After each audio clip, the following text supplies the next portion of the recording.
All right. Good.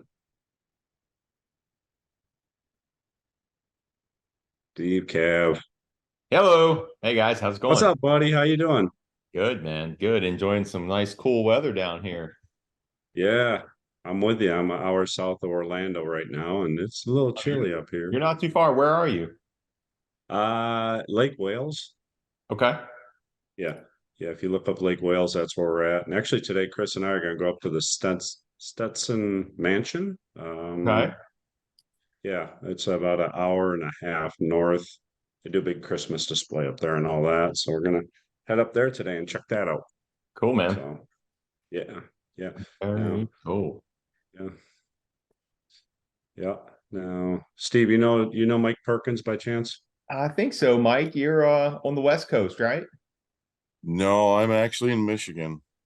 Okay. Yeah, He's a a little grinder. chilly up here. Okay. Have Yeah. we met before?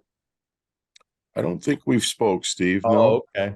I'm sorry, I'm confusing you with somebody else. Hey, Joe. Morning, Steve. How are you? Good. How you doing? Doing all right. Thanks for being on here for us. Really appreciate that. Of course. Very, Of very course. excited. Good. Excited. Hope you're having a good morning over there in Florida. Yeah, it's nice and cool here. It's awesome. We'll take a couple of weeks of this and then we'll get back to paradise. A But I'm bad day in Florida is better than a great day in New York. So, Yeah. Do we have Yes. any business to take care of here in the next few minutes? Otherwise, I'm going to go grab an espresso here. I we think we're got good time. unless you have any questions or anything, Steve. I think what we're going to do is, Scott, is you're going to kind of do an intro, right? And then we'll do Yes, sir. I was going to do some mindset stuff maybe to start out with. And then I know that you wanted me to cover operating remotely versus operating locally. And then I want to come back to kind of more like mindset stuff, but it's going to be action oriented. And then that will then lead into an opportunity for people to either do Q&A or address a challenge if somebody's feeling up for it. Yeah. So that's kind of what I'm thinking. About how long do you want this to go for? We usually go to 10:30. Okay. Yeah.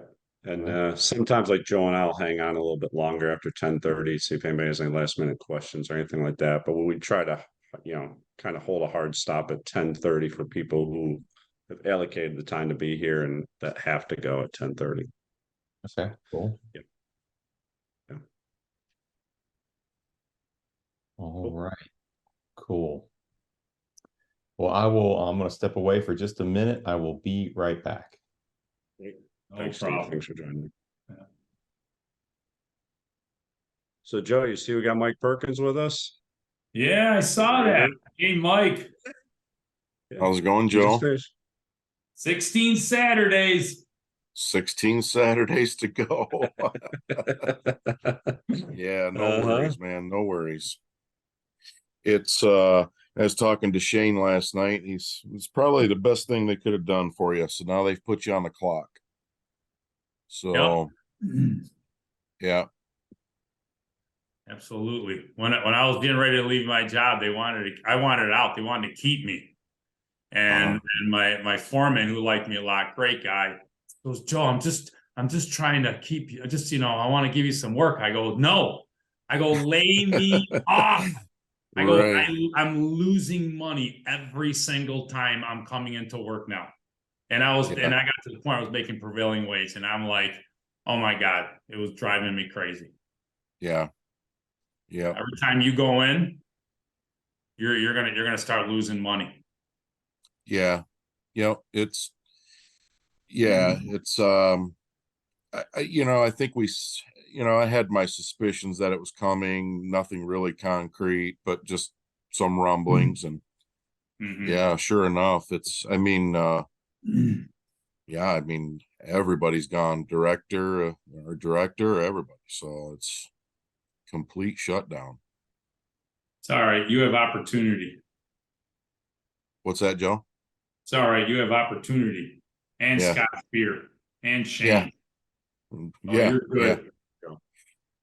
Yeah, when I talked to Shane last night, he says, I refuse to look at this as a negative situation. It's probably the best thing they could have done for you, and now you're on the clock, and let's go.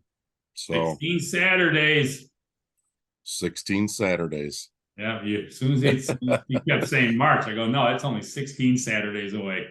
Yeah, yeah. That'll get you moving. Yes, sir. Yeah. Man. So Scott, are you going to More be Saturdays? Oh, What's sorry. that, Joe? No, go ahead, Scott. Say how many more Saturdays before the end of the year? No, for Mike. No. How Oh, many more almost Saturdays end of is the it year. for the What end we of the got? year? 3? What is Yeah. today? The 7th. We got like 3, I think. Mhm. Something like that. Today's the 7th, so I think it's 3. Yeah, not much. It's gonna fly right by. Yeah, it's a little warm here. We're actually going to be getting into the 50s, mid 50s over the weekend, and then back to the low 30s Monday. You're in Michigan, right? Yeah, yeah. Seems like the older I get, the harder the winters are. The more I dislike them, I should say. Yeah, I'm sure. I think I'm gonna step away for just a second and go grab my water here. Hey, buddy. So Scott, I'm gonna have you want me to just do just a quick kicking off and then it's all you, or how do you want to do this? Up to you. Yeah, why don't we do you do the kickoff. I'll let you run it, and then I'll let you talk about Steve Cavanaugh a little bit, and then you can intro me, and then I'll kind of go through his bio a little bit, and then I'll talk about the impact he's had on me. Perfect. All right. Are we gonna have time to even do any haves and wants? Really? Probably not. I mean, people could I put their suppose we name. could. I don't know. Depending how many people are on. So Yeah. well, I don't know. I was trying to call you this morning, but I know you were busy. So Oh, I was busy making myself as good looking as you. So, it takes a long time, man. You're a good looking dude, and to yeah, get right. that good Here we looking go. is Here's taking a all the few lines. hours. Here we go. All of a sudden, he's trying to close me on a deal. Uh-huh. Oh, that's so funny, Boy. Mm-hmm. man. So where are you right now, Scott? Where'd you say you are? Lake Wales, Florida. It's about an hour south of Orlando. Oh wow! It's dead center, Florida. So, How long are you going to yeah. be there for? Either until Tuesday or until Sunday. We're not sure yet. Oh, we're gonna do some sightseeing around here. We have some good friend I grew up with. He lives here, he and his wife, and so we're visiting with them. And then they got a JOB, so so they're working next couple of days. So Chris and I get to go play. Work this morning, and then in the afternoon we're gonna go do some sightseeing. Today, tomorrow, tonight, go out to dinner. Chris and I, since I got to work 10 hours, and then yeah, we're either gonna decide if we're gonna move on Tuesday or stay here. But where I'll be Monday, right? Yep, you're going to be in Yep. Gasparilla. Gasparilla, Florida. Going to look at a boat and RV storage facility. Yeah, finally. Oh, Yeah. We're the ones dumb enough to potentially pay $700,000 for a vacant piece of land. But it has concrete on it in the fence. But yeah, $700,000 for a piece of land. you saw what the one next door just sold for. Yeah. With nothing on it. What was it? 860,000? Something like that. Yeah. I was Yeah. like, oh my God. Yeah. This one should generate what, about 15 grand a month, we think? Just a boat and RV storage. Everything works out right. That's hopefully, depending on how you guys see it on Monday. Which would be fantastic. We should be able to triple what it's doing right now. Oh, this is going to get interesting. Yep. think people are. Ann McQuaid, welcome. Steve's our host, or Steve's our guest. We'll say Andy. He's the man behind the curtain. We say he is the wizard. He makes everything happen. I'm sort of crippled this morning. I don't have any. I still am working. I've been up since 4 working on my desktop trying to get it done, and it's driving me nuts. So that's I'm on my second pot of coffee. Second pot. Wow. I just put it on. I haven't started drinking it yet. It's brewing in the kitchen as we speak. Jeez.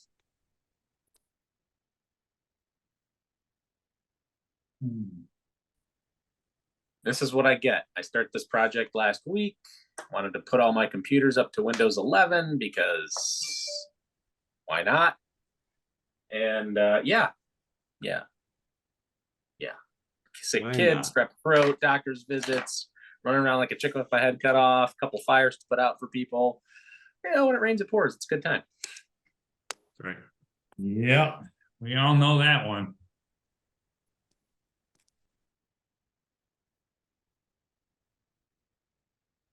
Got people texting me right now. I'm gonna see if I can get them over the link.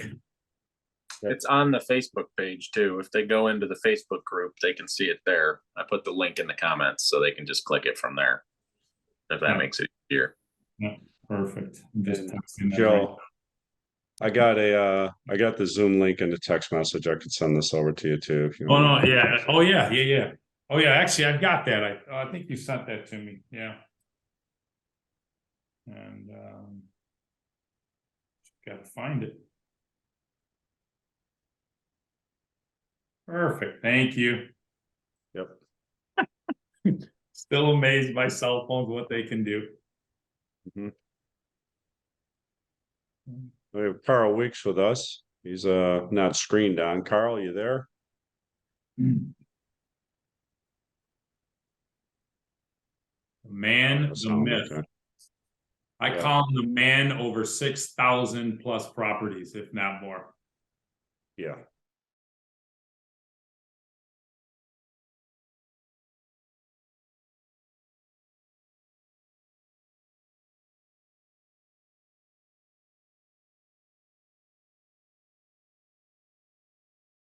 That's amazing. It's unbelievable. He's managed so many. It's unreal. Carl is a wealth of info. Every time I see him, I look at his head and I think of his like the internet, because he has so much knowledge and experience that he's gone through. It's amazing. Welcome, Gabe. Glad you're here, buddy. Good morning, everybody. Morning, All right. Scott. Evening. You are on the right call. We're on with Steve Cavanaugh. I hope you brought your problems with you. So, yeah. Yeah, Gabe, today we're going to talk a little bit about, like, if you got deals you're trying to work through or some roadblocks or something like that you've hit, Steve's real good at handling those things. So we can, yeah, I know you got a couple things up your sleeve to talk about. So I look forward to hearing what you got to say. Yeah, and I'd like to remind you, Scott, to give me a call later today, please, because we got to talk about Oklahoma. I'd like to make the guy an offer today or tomorrow, please. You got it. Thank you. Yep. Yeah. Right after this call, what are you doing? I got to take Bella to the vet, so. Oh, that's right. That's right. Yep. All right. Give me a Edward. shout after you finish things up. We'll probably be on the road driving, but I plan on working. Okay, cool. Oh, we're driving. Yeah, cool. Yeah. Excellent. Welcome, Leslie. Glad to see you here. Hello. Earl, I see you walking around. Oh, Thanks. there. How you doing, buddy? All right. Nice. Trying to hang in Good there. deal. All right.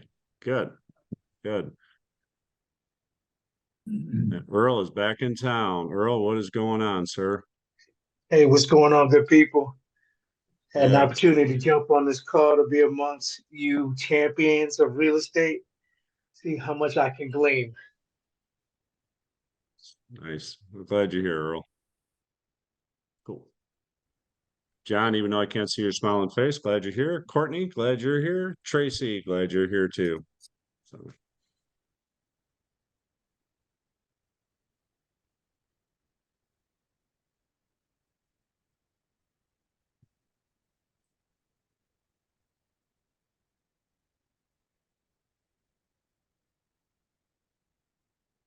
Oh, Joe, by the way, did you ever talk to Gabe, the other Gabe?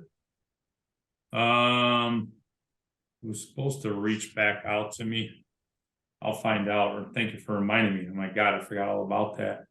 That's I'll okay. reach back out to him. Send me a text message as a reminder. I'll send you a text after I talk with Scott today because that's the exact property we're talking about. So. Oh, okay. Yeah, send me because I apologize. It's been really hectically busy. No worries. Okay, I will. Yeah, I meant to do that too. Okay. Jeez. I should be able to remember his name. I went crazy trying to figure out what this contact's name is for Gabe. And I went nuts trying to figure it out. And he had the exact same name as Gabe. That's how crazy it is. I couldn't remember the guy's name. And yeah. Or Joe. That's when you know you're like a little too hectic. Welcome, CJ. And I did get a reply back. We got like 4 guys that are at the Front Row Dads event in Austin. So, like, you gonna record it? I said, yeah, we'll probably record it. So let's watch a recording of it. So that'd be cool. Yeah, I've had people text me, is it going to be recorded? Some of them were trying to sneak on from their jobs. And so a couple were like, I got caught. So they texted me, asked me if it was being recorded. I said, yeah. Yep. Cool. All right, good. We'll start here and we'll kick it off in a couple of minutes, about another minute or so. Okay, good. Hmm.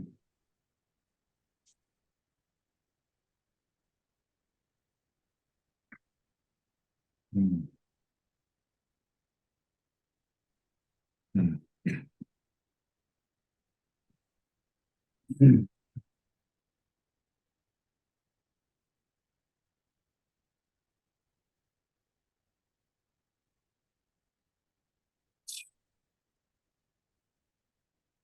Should have background music one of these days. Right, yeah, it'd be like Chris Michaels. Speaking of, in 2 weeks, he's gonna be doing yeah, I don't know if I told you, Steve, in 2 weeks, Chris Michaels, we do a live meeting too in the evening. Oh, cool. The third Thursday. Yeah. And Chris Michaels actually is going to come talk at that one. He wanted to be on this too, but unfortunately he can't. He's great, man. I love him. He's awesome. Yeah. Yep. He has twins on the way and they're doing the ultrasound this morning. So he has to see the recording and yeah. So he'll be at the live event, which I'm glad he'll be there. I won't be. Fly in for it, Scott. Nope. Let's see. Next Thursday. Actually, my daughter is flying in on Thursday, so we can make our way down to Key West. So why don't you guys move the event down to Fort Lauderdale? Wow.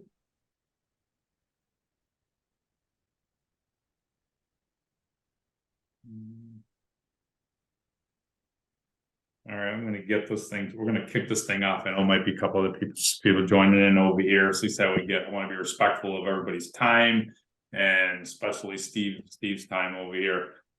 First of all, good morning, everybody. Welcome. This is the DealMasters call, which is the we talk about everything having to do with real estate except for tenants and toilets. We keep this open, interactive.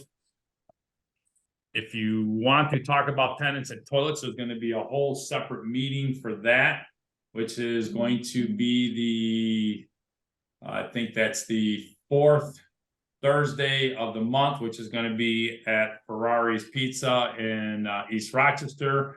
Carl Weeks, who's also on this call, who's managed and dealt with over 6,000 plus houses, is also run by Beth and Pat Gallagher. They actually currently manage right now over 750 plus properties.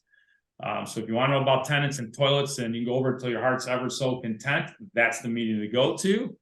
We're also going to be having, we also have our regular meeting. Actually, next week is actually our holiday meeting, actually our holiday party. I don't know if Andy's going to want to talk about that also. He probably has more information on it than I do. But this meeting over here is designed to basically be live, interactive.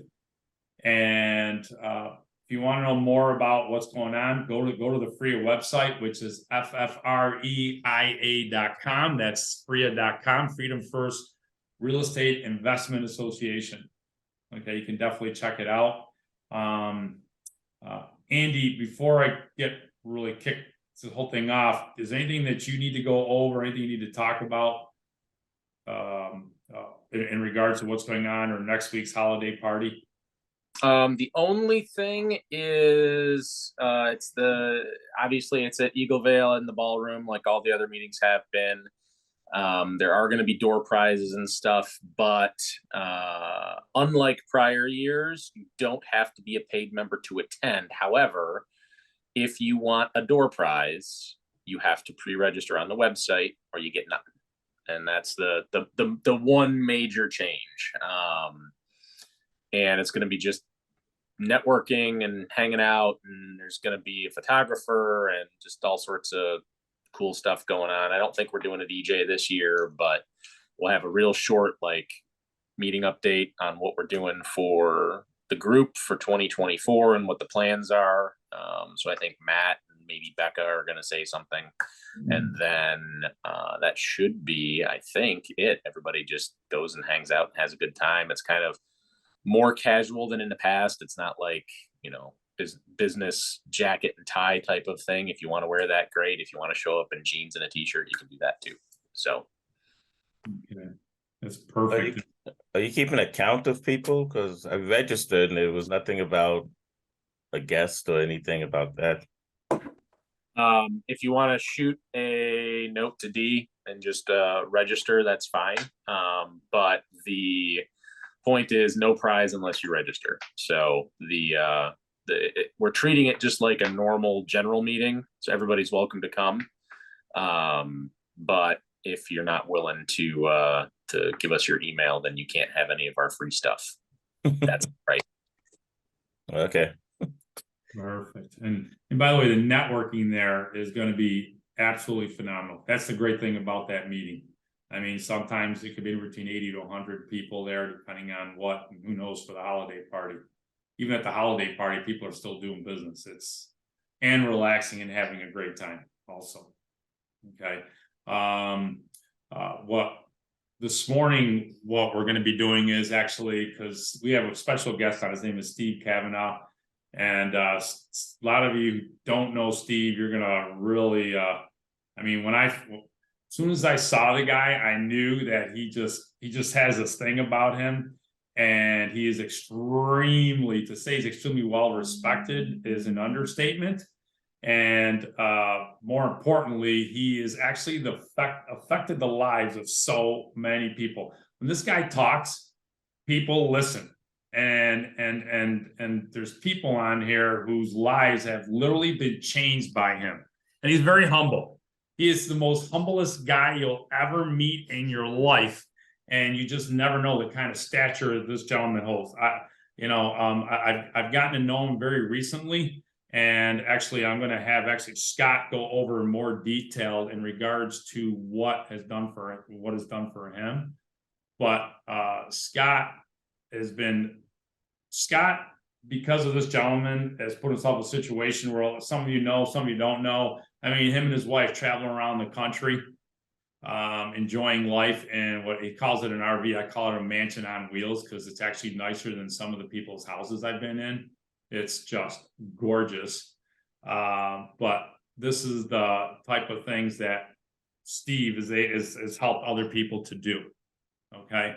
And what I want to do is I'm going to turn the call over to Scott Spear, because he's actually the better half of this group in regard. Him and I do this call together, but I mean, what he's been able to do is just absolutely phenomenal. So, and Scott's somewhere down in Florida. I don't remember where, somewhere by Orlando, if I'm correct. Got it. Yeah. Thanks, Joe. Yeah, thanks very much for that intro. And happy and proud to be running this group with Joe. We're one of the original guys from Freya. Started when Freya started, and then we started this little subgroup, and it's just been going great. We've enjoyed it. It's evolved over the years, and just happy to be here. I do happen to be in Central Florida. I am almost dead center Florida. Right now, we're in Lake Wales. We're about an hour south of Orlando.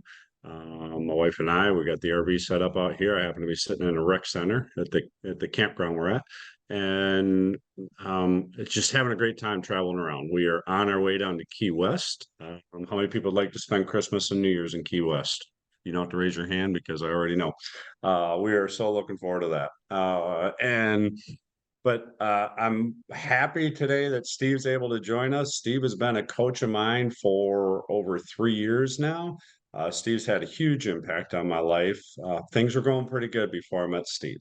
Had about 17 different businesses going on. I was good at most of them, but not great at any of them. And Steve really helped me with mindset and looking at the big picture. The Pumpkin Plan, if you've never read it, is an awesome book. The One Thing is another awesome book. Both those were recommended to me by Steve. And it's really helped me kind of focus on what's making me the most money and what's going to allow me to live the life I want to live. And that's why I pretty much do storage now all the time. And Steve has had a huge impact on that. Um, Steve is my coach. He is one of my personal coaches. And prior to Steve, and Steve didn't sell me on this at all. What it was, I always thought coaches would be an expense. And then somebody said, well, Michael Jordan has a coach. Look how good he is. I'm like, oh, okay. So I looked at more as an investment. It's paid off huge dividends. My net worth has just increased greatly because of it. But a little bit about Steve. He's been investing in real estate since 2003. That's a lot longer than I've been doing it. He's the owner of Southern Maryland Home Buyers Inc. He runs a real estate group, kind of like Freya, up there in Southern Maryland. He's been doing that for 13 years. He has a hugely successful coaching business where he and his students have done over $100 million in real estate. He's a highly sought after national speaker and talks on many topics, including LLOV. And what that is living life on vacation. And Steve has had a huge impact on me. And that's what I do. I live life on vacation. In 2017, Steve semi-retired.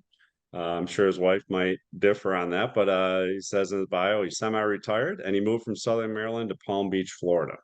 The cool thing about that is he still operates his business in Southern Maryland, and he'll talk a little bit more about that maybe quickly. But he does it from Palm Beach, Florida. So he does this remotely. And it's like me, built a business in Rochester. Now I operate businesses remotely because of what I learned from Steve. Steve is married to his lovely wife, Carrie, and they have 2 wonderful children. We always have a great time whenever we get together. And he's just had a huge impact on me. He is why I'm at where I'm at for as long as I want to be here. And I want to introduce to you guys Steve Cavanaugh. Thanks, Steve. Man, Scott, thank you so much for that wonderful introduction. That is man, is this the guy? Like me? Hold on. Who? You are always so gracious in your praise, Scott. And the one thing I always tell you privately that I will say publicly is, man, give yourself the credit, man. You are in the driver's seat of your life, and you have sought counsel, but you have been humble along the way. But man, you have always put everything into action. And no matter how much you didn't want to do some of the things that we have talked about in the past, you have done it anyway. And you have, through that process, learned by doing, which is a concept that we're going to talk about here today. So before we get started, guys, we can take this one of 2 directions, and I'm going to let you guys decide. But either way that we go, this is interactive. Okay. I can sit here and I can lecture you guys for the next 45 minutes, and you may get something out of it. It may be boring. It might be exciting. We don't really know until it's over.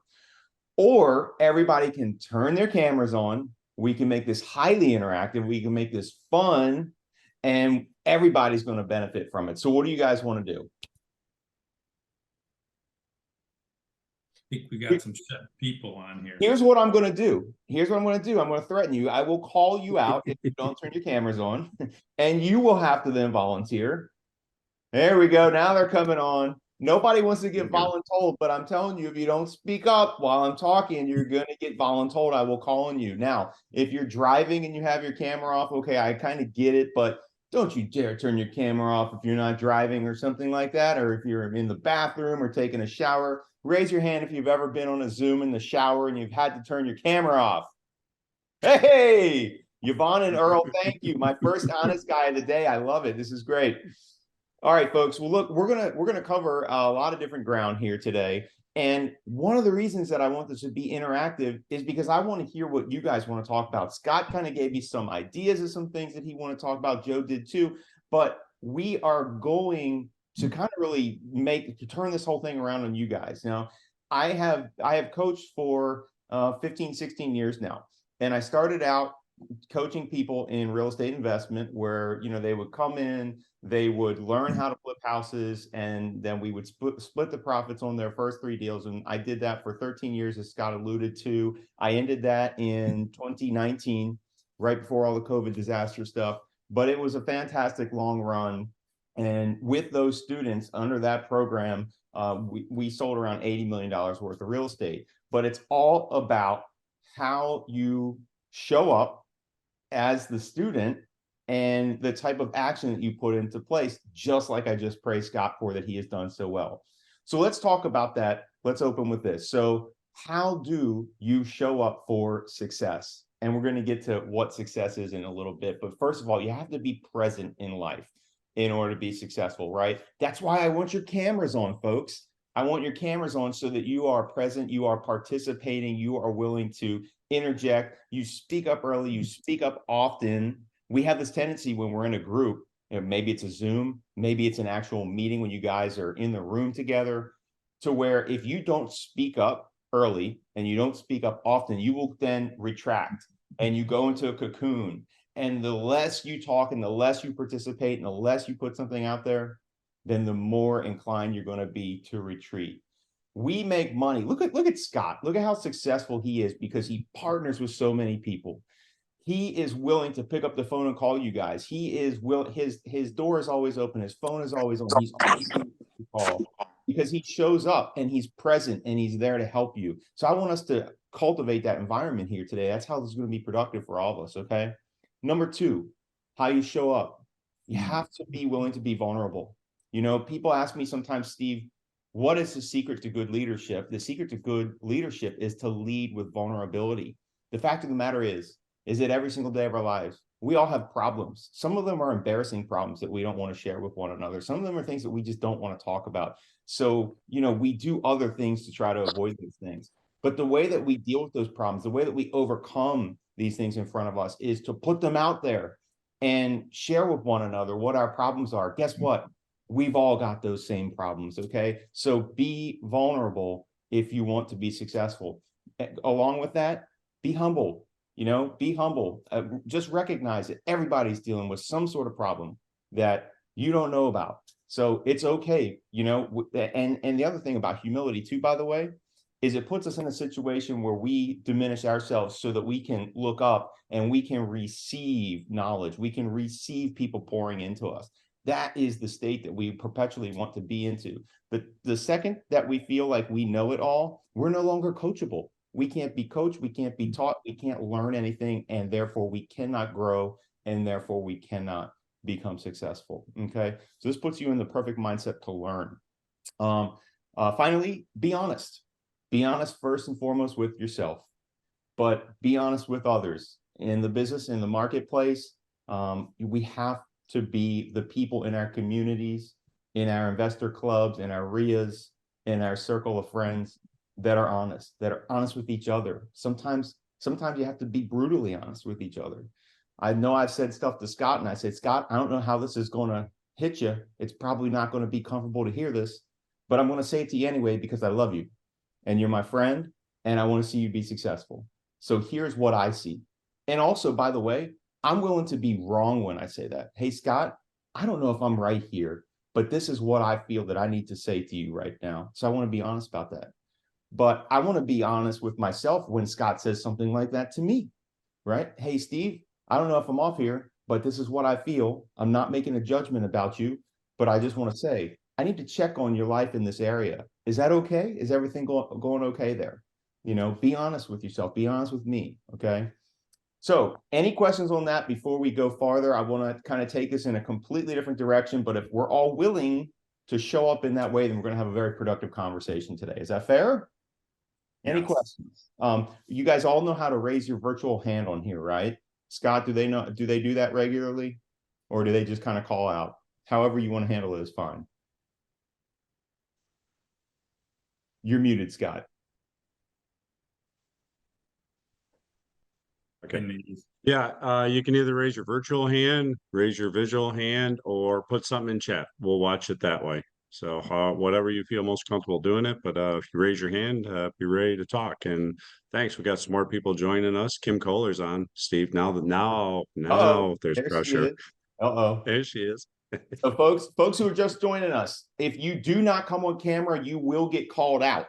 If I have a question and it doesn't get answered, if you are not on camera, you will be the one who gets asked. We call that being voluntold. Okay, not to punish you, but we want to make sure that this is an active call and everybody is participating. Okay. All right, folks. So the very first thing Scott wants me to talk about, like the psychology of success. So the psychology of success, for me, the way that I learned how to do it and the way that I have been able to pour in so many people's lives is to have a vision for your life.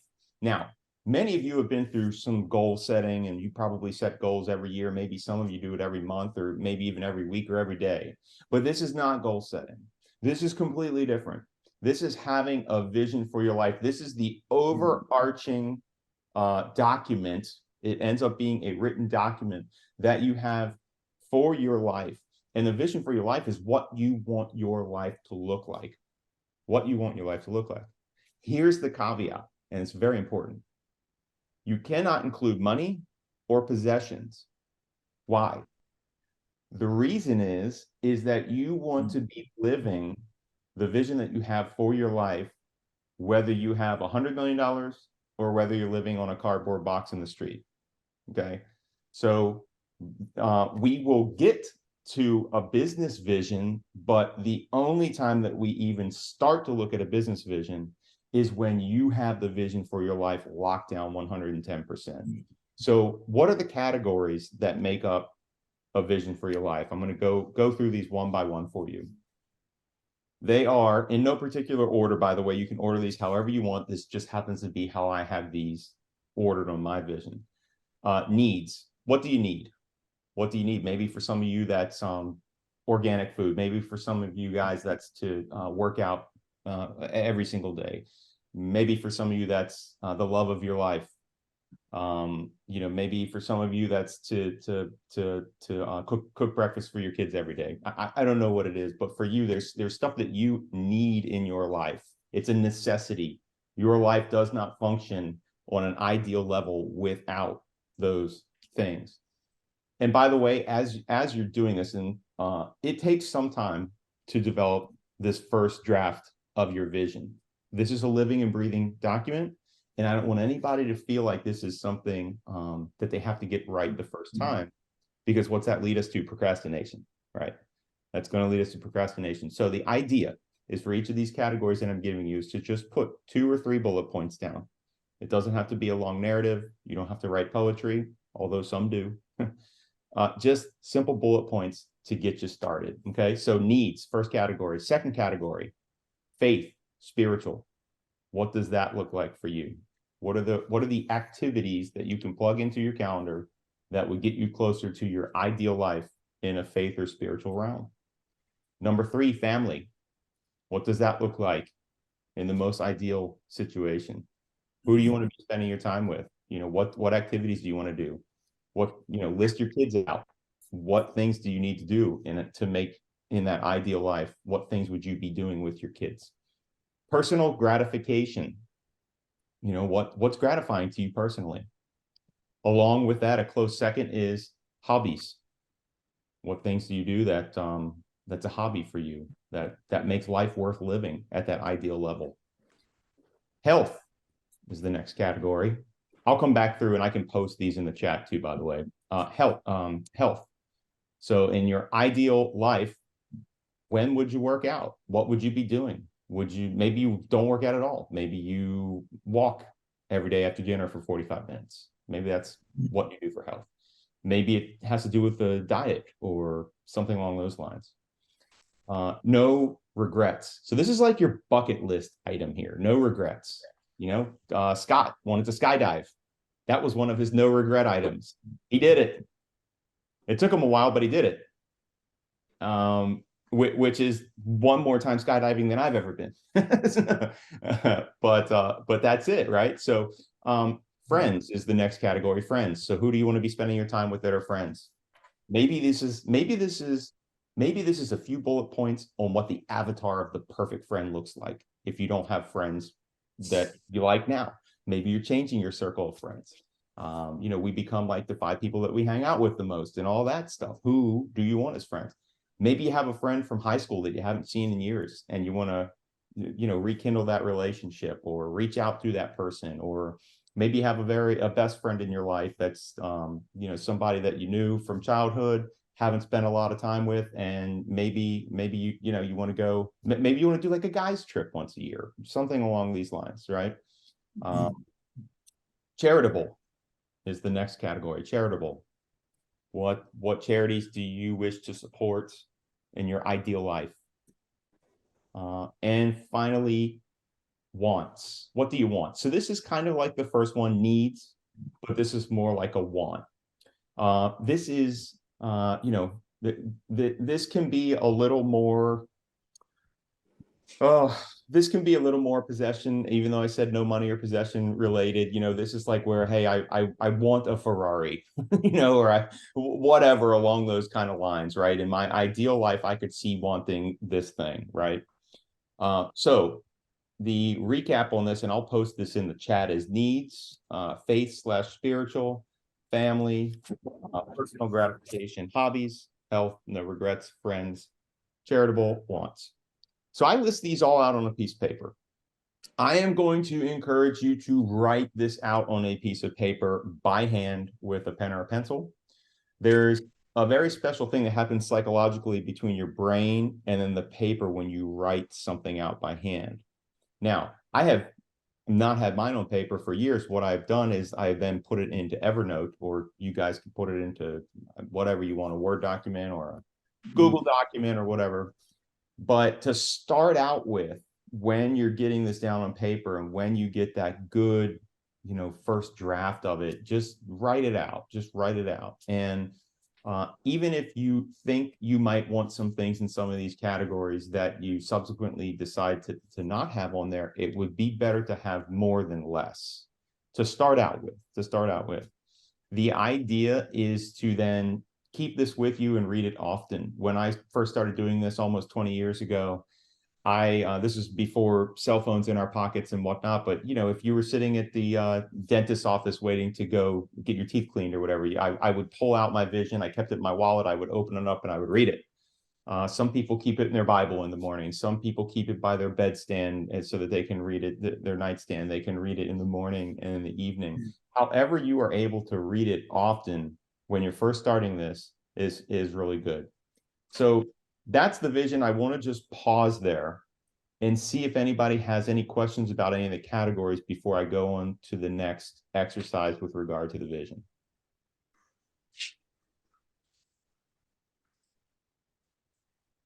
We're good. Thumbs up. Thank you, Earl.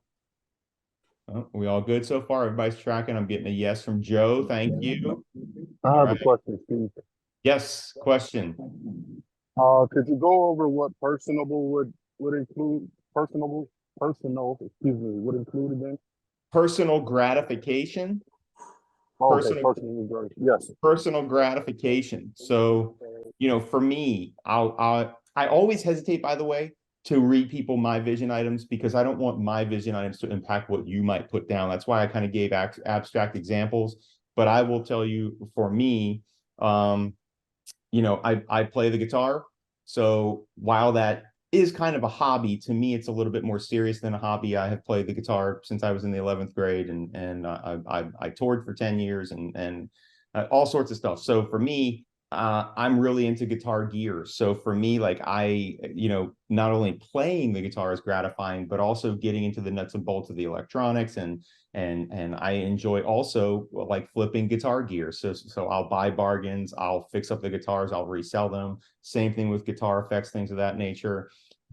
Taking it a completely different direction. In my vision, it says I'm fluent in Spanish. I'm currently learning Spanish, and I'm almost a year into my first year of Spanish. And holy moly, I thought I was going to be able to learn it all in a month. And it is shocking to me, but I have got a real good dose of humility that it's probably going to take me a good 2 years before I can fluently speak Spanish. But it's in my vision that says I am fluent in Spanish. And it's important, by the way, that it's written that way, because what I'm doing is I'm tricking my brain into already thinking that I am fluent in Spanish, even though I am not, even though I've got a long way to go. So another thing that I like to do once a week is do a recovery day at the gym, where I do the sauna and the cold plunge for about an hour. Another thing that is in my vision for personal gratification is to do float therapy every now and then. If you guys have ever done like a float tank, a sensory deprivation tank.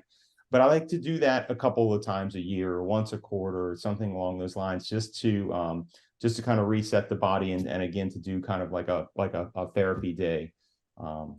It's very important for longevity and whatnot. So those types of things can be in personal gratification. Good question. Thank you for asking. Anyone else? Steve, I have a question actually, Yes. if I may. In regards to the first item of the categories of needs, we all know the basic needs of food, water, shelter, and what have you. The question is, though, do those needs go beyond the basic needs of human life? In other words, is that what you're talking about as far as the Great needs? question. Great question. If I may, I'll just give you some examples that I've had in my vision throughout the years. So I did a season of my life where I did no electronics, that's a phone and computer, before 9 a.m., no electronics before 9 a.m., and no electronics after 9 p.m. So I needed to do that for my sanity. I needed to do that for my sanity. And let me tell you, that was probably one of the best years of my life. I should probably do that again.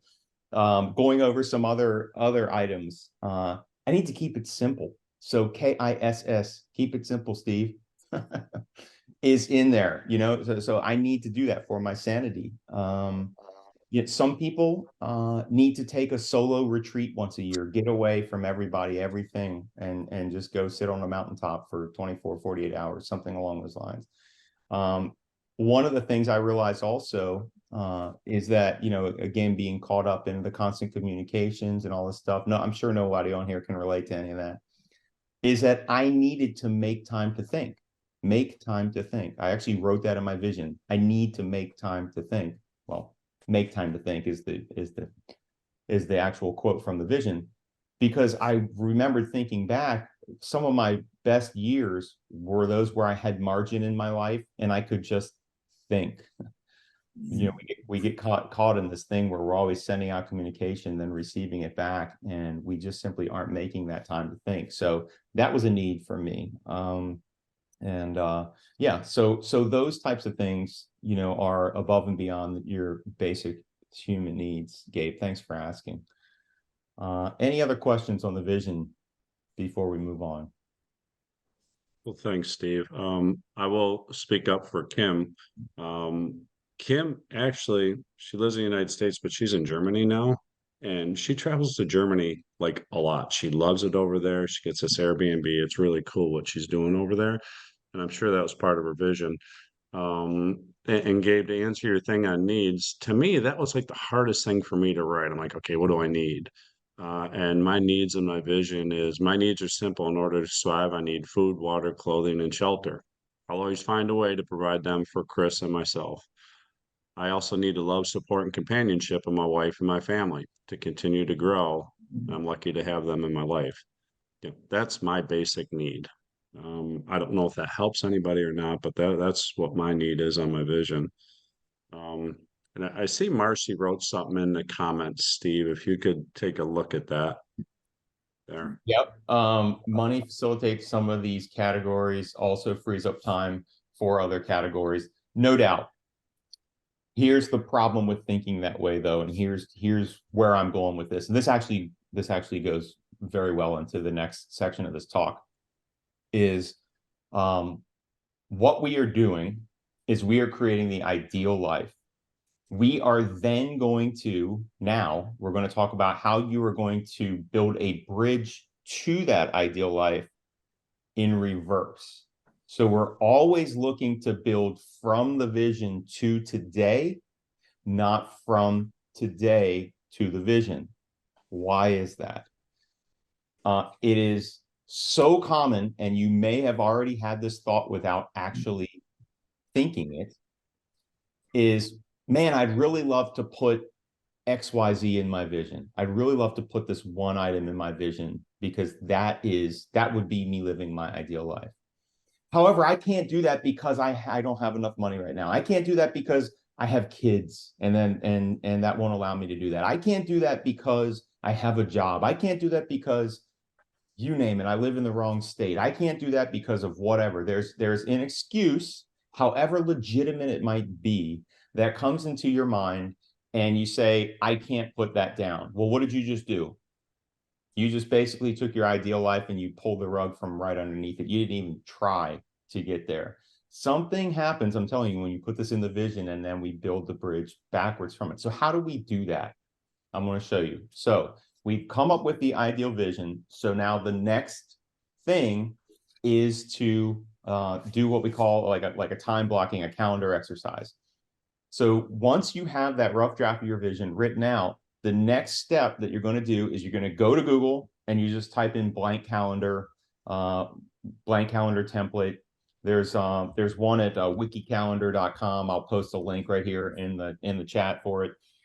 But just go on any of them. It really doesn't matter. And what you want to do is you want to print out a blank calendar. And then what you want to do is you want to start to define the times that you wish to be doing these things. You're again going to be tempted to say, man, I'd really like to work out Monday, Wednesday, and Friday at 9 a.m. to 10:30 a.m. But I can't do that because I've got to drive Susie to school and I got to, go get the groceries and whatever. Now you're off the track. You have to put down in your ideal life what you would want your life to look like and what time would these things occur at in the day. Now, I am not telling you that by doing this, all of a sudden you're going to be living this life. This is a process. But what I can tell you is I have not been through this process with one single person and have not been able to at least get them a single item in their vision in their calendar that they can actually do today. Does that make sense? So when I sit down and I do this one-on-one with somebody, there's almost always multiple things that they can do right away, but there is always at least one thing that they can implement into the schedule. Now, once you have all that set, why is this so important? Why the heck am I even talking about all this stuff? Because when you start to structure your life in this way, now let's talk about the money. Let's talk about affording this lifestyle. Let's talk about affording this vision, bringing this into fruition. What it allows you to do is it allows you to structure your money-making activities, your businesses, and the investments that you make to serve this ideal lifestyle instead of what everyone else does by default, which is they live the lifestyle first, or they go out and get the job, and then they take on all this debt. So now they got to service all these payments. And they're doing what's called the deferred life plan. They are waiting to actually live their ideal life until such time as everything is perfect in the future. Guess what happens? Joe, what happens? Nothing. You die, and it never gets lived. So we are actually completely flipping that around. We're creating the ideal lifestyle, and then we are creating the business or altering the businesses to fit in the nooks and crannies that are left around. What happens to people? Really? I mean, think about it.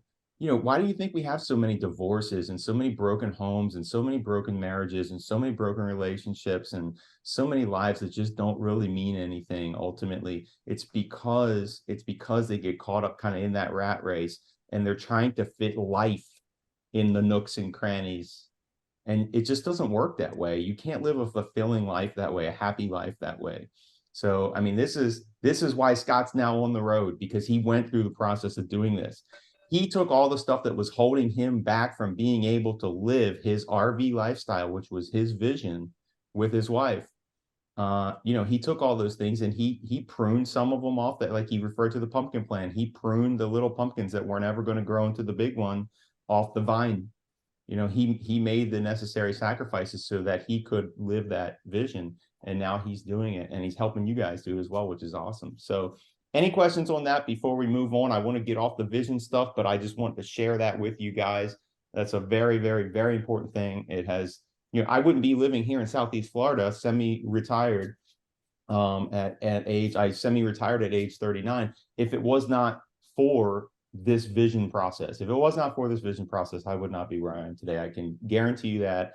Life and Air is by the way, who I can attribute all this stuff to. My personal friend, mentor, real estate and life coach of 20 years, Steve Cook, is the author of that book, Life and Air. You can get it on Amazon. Highly recommend everybody read it. He does not go through the vision process in the book. The book is a story.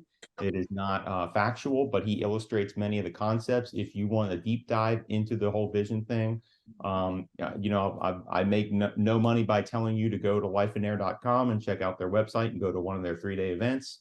If you would like to speak with me, I'll share my information at the end. And if you want to be coached by me, we can have that conversation as well through this process. Any questions before we move on with the from the vision stuff? Real quick, I will say the Life and Air book they referred to, Mike Wagner, who was on the same call lesson, he gave me that book, and I'm not a reader. Like, very rarely do I read a book cover to cover, but I committed to reading that book cover to cover because Mike Wagner gave it to me. That book made a huge difference. The Life and Air event that Steve's talking about, they have a 3-day event. I'm not sure the status of it, but I'm pretty sure you still do it. And they teach you how to write a vision. And I went to that, and I took my wife, Chris, with me to that. Chris is not like a goal setter. She's never been like in that business sales environment like I was. I'm used to setting goals and all that. So I knew how to do this stuff. She didn't. The best thing about this was her and I got to sit down and talk about what our goals were together. And one of the things I learned, I knew she wanted to go to Greece, the country of Greece. I knew that was important to her, but I didn't know how important it was to her until we went to this vision exercise together. And we were going to do it, and then COVID hit. Well, it's still on our radar to do. One thing this helped us to do too, we wrote the vision, and we wrote some big things on there. And we hit like almost everything on that list. So we had to rewrite our vision. It's a good thing and a bad thing. But the cool thing is, because it was my vision, it was written down. I have in Google Docs. It's a living document, and I have to update, I will admit. And I have a meeting with Steve here in like another week or so, and I have to update this thing. But if you write it down and you see it every day, you're going to start achieving it. Write down the big things in there that you want to do, like living in an RV. That was a goal of my wife's and I, and who knew if it was ever going to happen? Now it's happened. So if you write it down, it's going to happen. Your brain's going to find a way to get there. That's what I tell people. If you write these things down and you talk to your brain, when you go to sleep at night, your brain's going to be like, okay, we got to do this by a certain date or whatever. And your brain starts coming up with ways to do that. So that's the importance of a vision. And that's one thing Steve has really stressed with me, is having that vision, updating that vision. That's one thing he's on me about, and I have to be better at it. I do update it, but I will, but it's my vision. And Chris has her vision, and then together we have a couple's vision too, which is really cool. So that's the power of having this vision that Steve was talking about. Write it down. Don't have it in your mind. Write it down. Read it every day. Start believing it. Add to it. Change it. I can't express how important it is to have this vision written out. I'm done. Good. All right. I think we should change this up here a little bit, Scott. I think what we should do is, I want to do an exercise now. And I would absolutely love, before I call on somebody, I'd love to have a volunteer that's willing to play along on this. You will get something out of this exercise, I promise you. Yeah, so who would like to do it? Either raise your virtual hand or just come on and let me know. I'll do it. I see Earl raised his hand. Okay, Earl's got it. Earl, what's up, man? Hey, I was on mute. Hey, how are you doing? Really enjoying this. I'm really well. Thank you. Thank you so much for that. And thank you for playing full out and participating here, man. Look, I want to do an exercise with you. And Sure.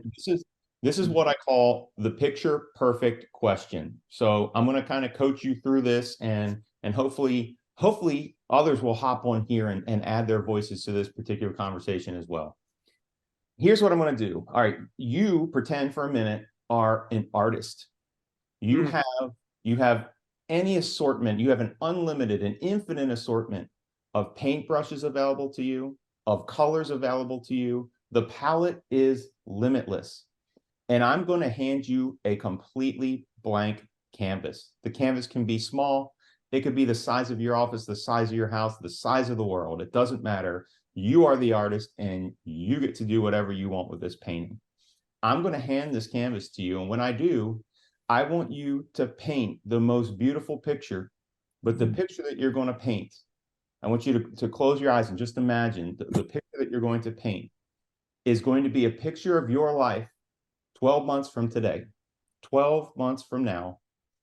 And I want you to think that if you executed the perfect plan, the absolute perfect plan, over the next 12 months, the picture you're going to paint is an image of what your life looks like and what your business looks like 12 months from now. Take your time, think about it, but I want you to describe in great detail. You can just use words, you can tell us a story. It doesn't matter.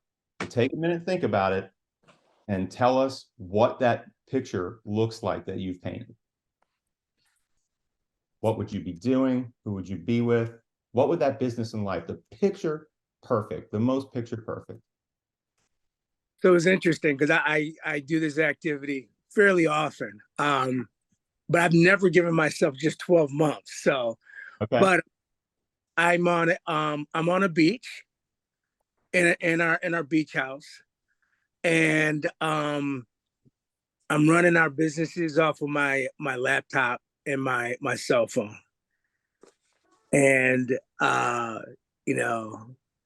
we do a morning prayer call with my kids and my family members, and then I don't even think about business until like 9 a.m.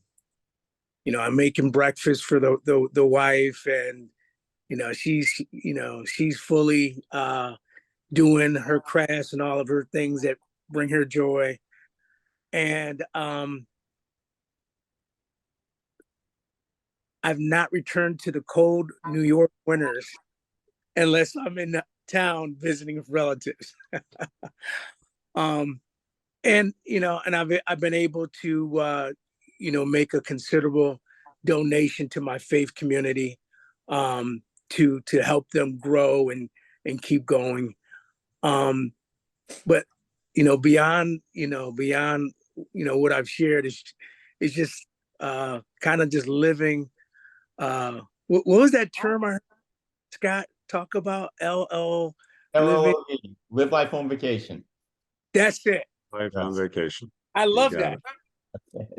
I'm writing that down. I have maybe if Scott and Joe will have me back sometime, I've got a full presentation on just the art and science of living life on vacation. So maybe they'll let me come back and do that one time. Okay. Now, Earl, when you think about that, now I want you to hold that image in your mind, close your eyes. I want you to really, really, really just picture yourself in that beach house, the sound of the waves, the smell of the salty air, the smell of the pancakes cooking for your wife, spending that time on that prayer call with the family, being charitable with that faith community. Business is not a concern of yours until 9 a.m. 8:57, forget about it. It's not 9 a.m. yet. You don't have to deal with any sort of business, okay? And then when you do deal with that business, it's perfect. You're dealing with it on your terms from your electronics in the hours that you define. When you think about that ideal lifestyle, how does that make you feel? Free. Free. Yeah. Wow. That's huge. Free. Yeah. Anything else? Yeah. No, yeah, I've always kind of been a non-conformist, and that doesn't work in some people's organization. So to be able to create your own and to have a path forward to create generational wealth, which starts with asset accumulation, and to be able to mentor your kids so that they're not just given a bunch of stuff, but they're given the knowledge on how to create the stuff. That's kind of where I am right now. That's Okay. kind of Let's hold it right there. I want to finish the exercise. You got more stuff you're kind of adding to your picture perfect, which is beautiful, and you should continue to do that. But I want to go back to the one word that you said, and you said that was free. That's huge. So I want you to picture it in your mind again, real quick. Picture it in your mind. Picture it in your mind. Everybody's kind of got their own version of this going in their mind right now, living it through you. And you said free. Now I want to flip it back on you, and I want to say, looking backwards here, this is now we're next year, and you've achieved this. We're looking backwards now. What's holding you back? What's the biggest hurdle to overcome from where you are today to where you are tomorrow? What's the biggest hurdle that you had to overcome as we look backwards over the previous 12 months back to today? What's the biggest hurdle that was in your way to get you there?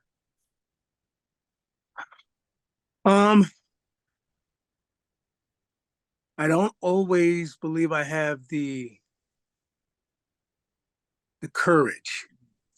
Think I'm committed. I think let me say this. I don't think I always have the confidence. I'm committed. I have the courage, but I don't always have the confidence to act on things that I've not yet experienced. And like someone recommended a book, Who Not How, and it talks about the main reason we procrastinate, because we kind of need to have control of the how, and that's an illusion. It's better to find the who. That's kind of why I love FREIA so much. Well, these are all, who not how, and all that stuff. That's a great tool, but I don't want you to pick up a tool right now. I want to go back to, inside your mind, right? It's got to happen in your mind first, then it can happen through your hands that goes and picks up the appropriate tool in the toolbox to use. But we're not talking about a tool right now. We're talking about, you said one word, you said confidence. You don't have the confidence to act. So if I may, let me just ask some questions, and let's try to peel back some layers of that onion. Is that okay for us to proceed down that path with you? Absolutely. Sure. All right. So where does that lack of confidence come from, do you think? I mean, I think a lot of it just stems with, kind of the programming, the societal programming. I think we're programmed to seek security over freedom. And, growing up with, humble beginnings, not seeing a ton of abundance, seeing a lot more lack, and, trying to mitigate that scarcity mindset. Okay. And can you trace some of these thoughts or this feeling of lack of confidence and the societal programming? Can you trace any of or put your finger on any, maybe 1, 2, or 3 several events in your life where you can like really illustrate this to us? Can you tell us a story maybe about where one of these things happened, or maybe about your humble beginnings and what that looked like? Just one? I said 1, 2, or 3, you know. Oh my goodness. You know, What's the biggest one? What's the biggest one? You know, I think the birth of I have a 25-year-old, and the a month before he was born, I had my car repossessed. Oh wow. Yeah. And so I was like, man, what a fucking loser. I'm about to bring a kid in the world and I can't even be a provider. Yeah. And then, fast forward, I remember I think what really kind of got me on this path with entrepreneurship is I'm a school teacher. I'm an educator by training. And I was going back to school to be a administrator for high school. And I got a really just a brutal evaluation from my administrator, because I was teaching 11 and 12th grade students math and they had never passed an algebra or trigonometry. And I had them on the board game called Rich Dad Poor Dad, the Rat Race. Yep. Where they were basically trying to learn consumer math and understand these. And he basically he just ripped me, just a new one. Yeah. I said, I'm done. I can't do. Yes. So how was that experience, instead of contributing to a lack of confidence in you, how was that, or how can you change your thinking to make that an empowering, in the terms of confidence for you? How did that empower your confidence, not steal your confidence or make you lose confidence, but how did that empower your confidence? You're on this call today, by the way. Right. No, I think you're absolutely right. It just soaked my a hot fire, just saying, I'm better than this, and I I can do this. I don't know how to do it. I don't know really all the steps, but I'm willing to take that first step, even though I don't see the rest of the staircase. I'm sorry, you don't see the what? I'm willing to take the first step, even though I don't see what's completely in front of me. Okay. And so, and then just faith, just the idea that if you are really empowered with faith, you don't need to know how. It's the universe is just gonna work out. Yep. One of my most successful friends in the real estate investment space is Joe McCall. He has a saying where he says, what we need to do is jump off a cliff and learn how to fly on the way down. That's what success requires. Right? I hear you. So Earl, I want to thank you for your vulnerability here this morning. If you, without all the background and getting into, how long ago, if we were working together, I would ask you when this was, how many years have you been down this path and all that stuff. Unfortunately, we don't have the time for all that here this morning, but I do want to ask you, if you were to begin to tackle this, which, by the way, I feel like you already have, this confidence issue, but if that is your biggest hurdle to overcome, what do you think, if you knew, what would you say the first step for you would be? I would say I would, and I'm kind of thinking about this out loud. I would leverage, I would, some sort of a mastermind program to put me in a headspace where people are 2 or 3 levels beyond where I am, and they can see way farther than I am. And I think that just takes my belief and my mindset and my sense of limitations and just blow them out of the water. Okay. Great. Yeah. Masterminds have been highly effective for me. I have been in a mastermind the entire time that I have been in real estate, which has been 20 years now. And it's been huge. I think you're totally right about that. anytime that you get stuck, by the way, it always pays to ask yourself the question, what would this look like if it were to be easy? And at the most basic level, when I first got started, I didn't know who to call. I didn't know who to talk to. I didn't know anything about real estate. But what I knew is that I could pick up my phone and I could call somebody and they would probably call me back. And if they didn't, I could pick up my phone and I could call them again. And what I quickly learned is that simply by taking small, simple actions, easy actions, like making a phone call or sending an email and doing it over and over again, was able to get me enough reciprocal communication coming back at me that I started to get deal flow, and I started to talk to the right people, and I started to collect business cards, and I started to keep in touch with the people. And I started to build out my network like you're on here right now. And you've got some deal makers on this call who I know personally that if you brought them a deal, they would love to get involved in the deal with you.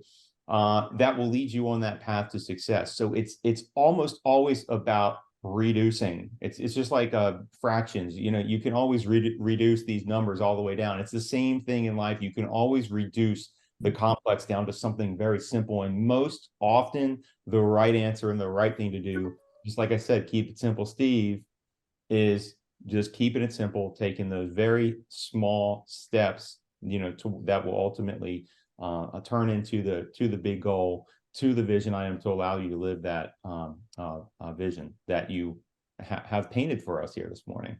Do you have any questions or takeaways? I'm just really excited to learn more about you. You sound like you've created an immeasurable amount of results for Scott. And, you know, I host Scott, you know, he's on the pretty high up there in terms of, you know, people I know personally that's living the dream. So I'm excited to learn more. Cool, great. Thank you again. Let me ask you this before I let you go here. What's your biggest takeaway or action? What I always like to wrap it up with, like, hey, I really learned this through this conversation and I'm committing to doing this. What are you committing to do in front of all of us here today? Well, you know, I had when you opened it up, it was really easy for me to get lock into that vision. But that wasn't a 12-month vision. That was a vision I had for myself in 3 to 5 years. But now you're kind of making me challenge myself.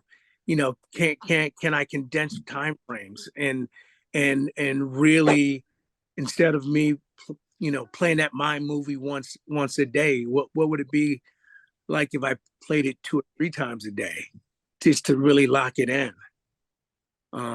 That's kind of what I'm wondering. Yeah. Well, it certainly is possible. I want an action item from you, though, because you're amongst peers here that love you and want to hold you accountable. So what can we hold you accountable to doing today or this week? Oh, wow. This is good. This is good. They're going to ask you, Scott, make sure that you ask him about this on your next call or when you see him next. Absolutely. I'm going to write this down. Yeah, I'm going to commit to doing that handwriting activity we started with. Okay.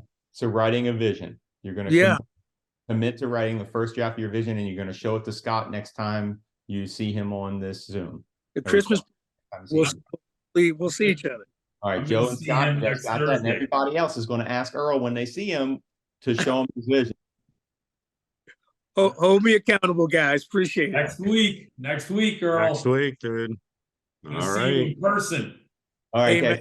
Let's everybody unmute and give a huge round of applause to Earl. 3, 2, 1. Here we go. Yeah, man. Thank you so much, Earl. We appreciate you, man. God bless you. You're gonna make all that happen and then some, man. We know it. So thank you so much for that. Okay. So anybody have any questions on what just happened there? Any commentary before? I got a couple more bullet points I want to talk about, and then something that Scott wanted me to talk about before we part ways. Okay. I don't see any hands. I don't see anybody, but I do see pretty much everybody on camera. Fantastic. So thank you for that. By the way, if you have questions, you can put them in the chat. I did want to give a really quick plug to a mastermind that I do that's service-based. I want to start out by saying I don't get compensated for this, folks. This is charity that I do on my own. Once a year, I take a small group of no more than 12 people down to Guatemala, Antigua, Guatemala. It's called the Master Mission. If you click on the link, it's in the chat. You can see all about it. There's some really cool video about it. But what we do is we support a school down there called Escuela Integrada. It's for some of the most impoverished children in the Antigua, Guatemala area.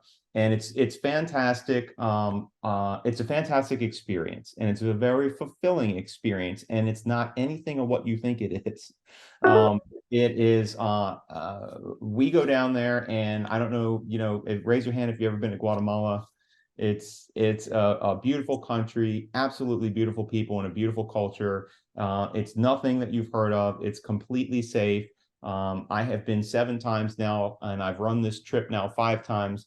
And the stuff that happens on this trip cannot be explained on the terms that we use here on Earth. It is just fantastic stuff that happens in the people's lives that go with me, and the work that God does in our lives when we're down there. So it's part mastermind that I moderate. So basically what we did with Earl, but we do on a much deeper level.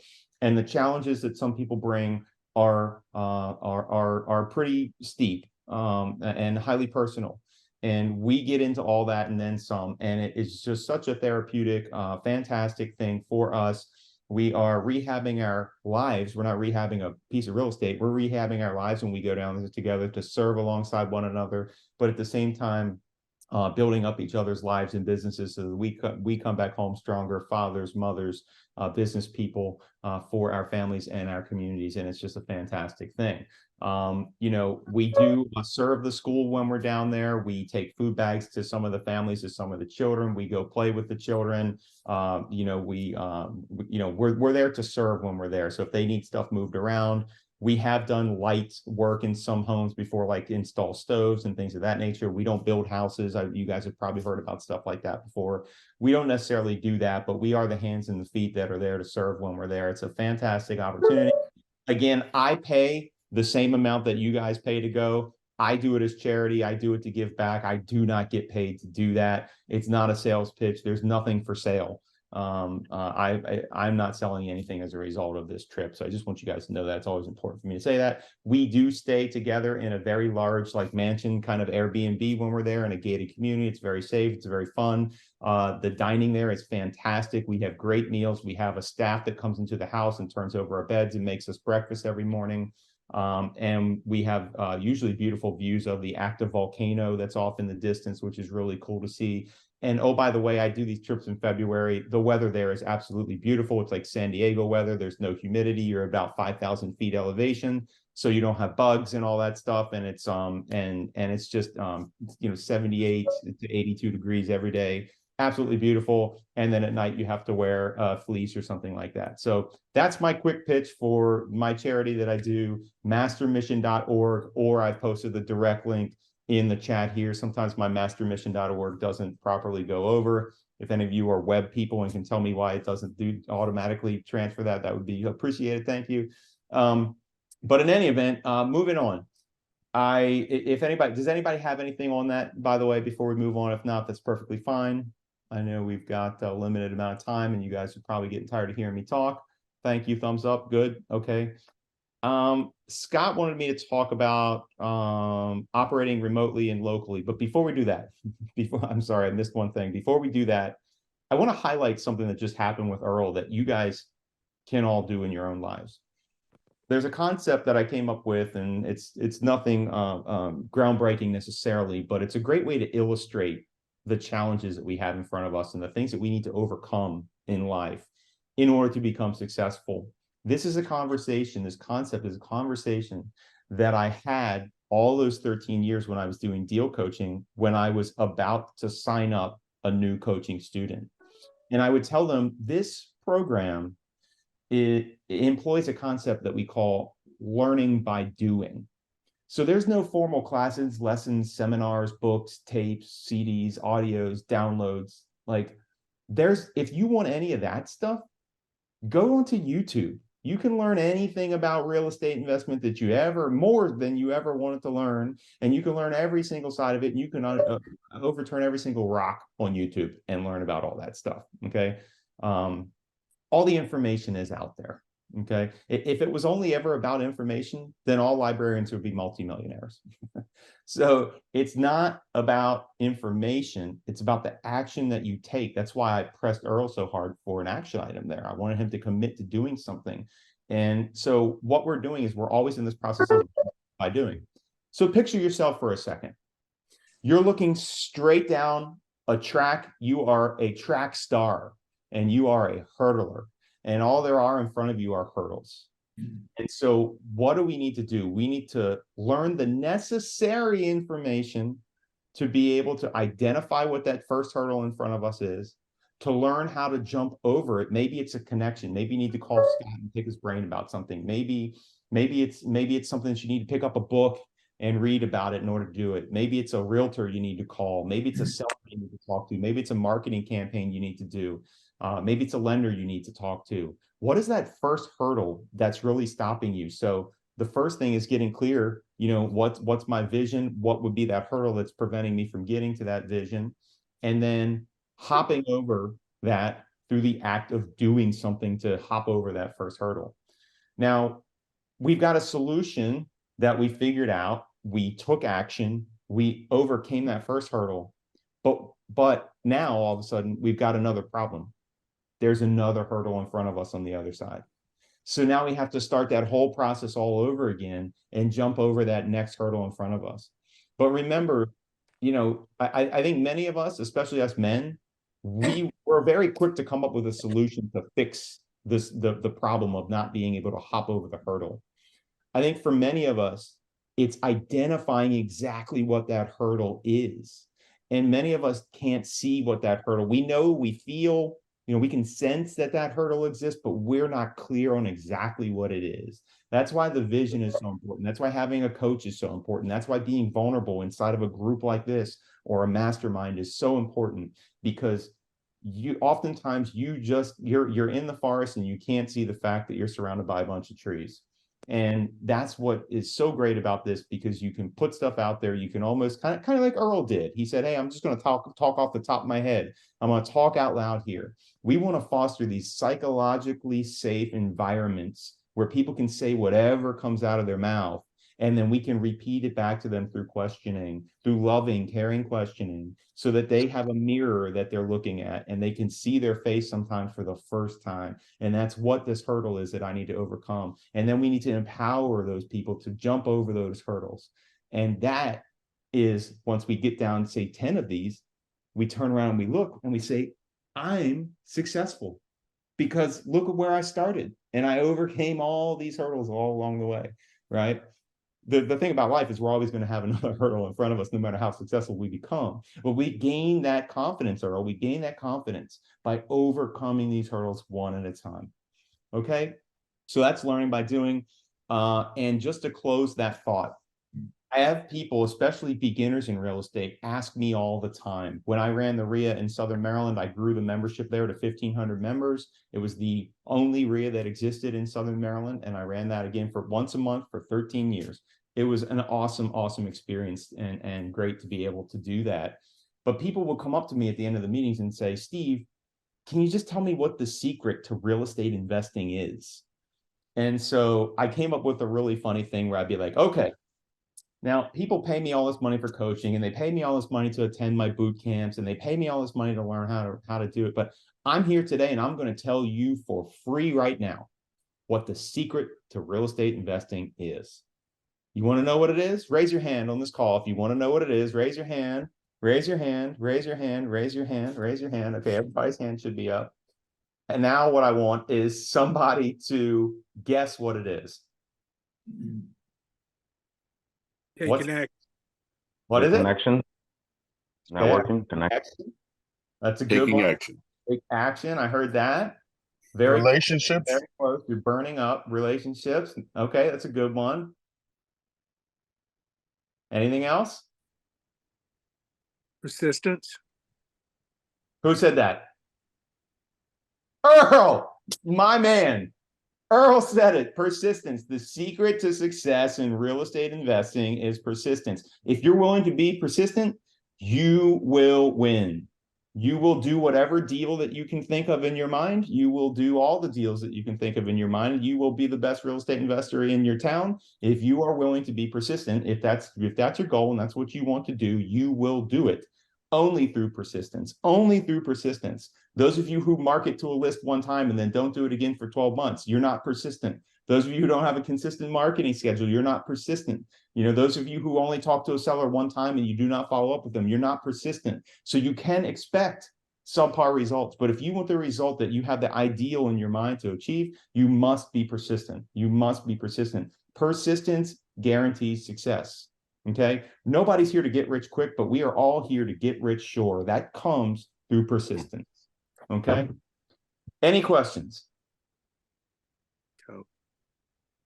All right, Scott, can you come on and ask me what you want to know about working remotely versus working locally and why you want to, like, just help me with that a little bit so I can talk. Yeah. Yeah, Joe and I have discussed this 100 times.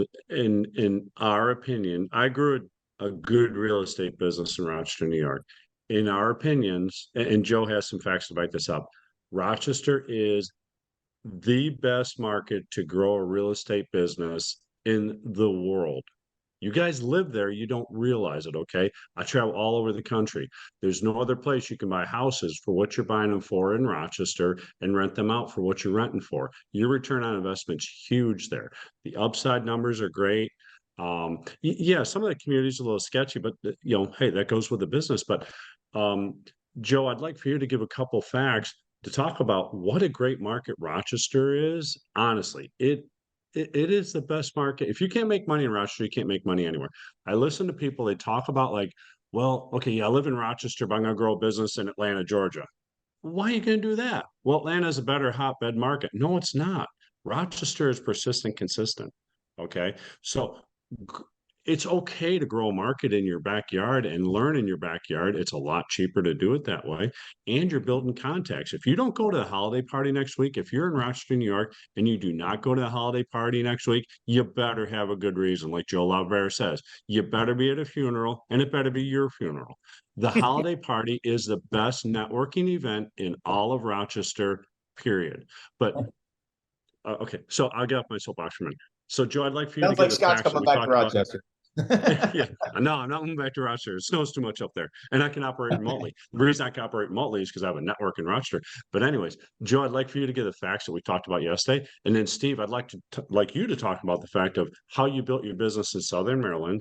You moved to Florida with your family. They're super happy, super excited, but you still run your business up in Maryland. So, Joe, give your part, and then Steve, if you can, give your part. Thanks. So like right now, Rochester just made another list. We're top number 3 in the country for investing in Rochester. Okay. People from all over the world fly here, drive here. They go crazy trying to get over here and invest. And all we have to do is walk outside our front doors. And Scott is 1,000% right, because you know, you're in the best market. And people get frustrated and they're like, okay, I'm going to start outside the area when they don't even know the basic fundamentals of doing it here locally. Start locally, and then if you want to move nationally. I mean, some people have done it the reverse, but you know, people are coming in from across the globe in our own backyard to go after our own real estate. All I have to do is look literally right outside the window, and here we are. So everything Scott said, I totally agree with times 10. Okay, good. So let me just I'm just gonna, if you don't mind, I'm just gonna kind of talk off the top of my head. And if anybody has questions or wants to go deeper into any of these topics with the remaining amount of time that we have, please raise your hand and let's get into them. Investing locally, first and foremost. And when I was starting deal coaching with people, I had them identify 1, 2, or 3, no more, neighborhoods that they wanted to do deals in. 1, 2, or 3 neighborhoods that they wanted to do deals in, no more than that. If they felt like after a few months of marketing and door knocking and bandit signs or whatever they were doing in those neighborhoods was not effective, Then and only then did we get out a map and we expanded the radius a little bit to fit in a few more neighborhoods. Again, we're iterating here to figure out, investing locally, which markets are going to pick up our marketing. Then we go to a zip code, and then if a zip code's not enough, then we do a town. If a town's not big enough, then we do then we could do a county, and on from there. But the reason that you do it that way instead of casting a wide net is, number one, you're going to maximize your marketing spend by focusing. Number two, I always wanted to know the market like the back of my hand so well that when Joe calls me and says, Steve, I've got a deal I want to wholesale to you, 123 Main Street. It's going to cost, it's $50,000 or 150 grand, whatever it is, whatever. I could say, boom, right off the top of my head, okay, those houses, the ARV is 300, typically they're built in 1975. Repairs on that's going to be $35,000. I just did, 10 of them last year, whatever. Like, that is the level that I want to know the market locally. And those that I'm training, I want them to know the market that well.